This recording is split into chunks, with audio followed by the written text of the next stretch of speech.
Hello বন্ধুরা, আবার একটা রান্নার ভিডিও নিয়ে চলে আসলাম। এই দেখো, আলু দিয়ে সয়াবিন দিয়ে আর পটল দিয়ে তৈরি করবো। সয়াবিনটা দেখাচ্ছি। এখানে আদা আছে, কাঁচা লঙ্কা আর টমেটো আছে। আর এই দেখো, সয়াবিনটা আগের থেকে একটুখানি গরম জলে ফুটিয়ে নিয়েছি। এখানে জিরে আর তেজপাতা দিয়েছি। আলুটা পটলটা ভেজে নিচ্ছি। এই যে ভাজা হয়ে গেছে, মশলাটা দিয়ে দিলাম। এই দেখো বন্ধুরা, লবণ দিয়েছি, এখানে হলুদ আর জিরের গুঁড়ো দিয়ে দিলাম। আর এই মশলা ধোয়ার বাটির জলটা দিয়ে দিলাম। দেখো বন্ধুরা, মশলাটা কষানো হয়ে গেছে। আমি সয়াবিনটা দিয়ে দিলাম। অনেকে সয়াবিনটা ভেজে নেয়, আমি ভাজি না, আমি এরকম করেই করি। দেখো বন্ধুরা, কষানো হয়ে গেছে। একটু জল দিয়ে দেবো।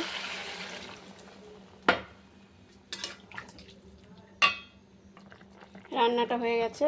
এই একটু চিনি দিয়ে দিলাম। দেখো বন্ধুরা, রান্না হয়ে গেছে। একটু ঘি দিয়ে দিলাম। দাদা ভাই গরম মশলা খেতে চায় না। রান্নাটা হয়ে গেছে, এবার নামিয়ে। এই দেখো বন্ধুরা, রান্নাটা হয়ে গেছে। দেখো কত সুন্দর কালার হয়েছে, খুব টেস্টি হয়েছে। তোমরা এরকম করে রান্না করে খেয়ে দেখবে।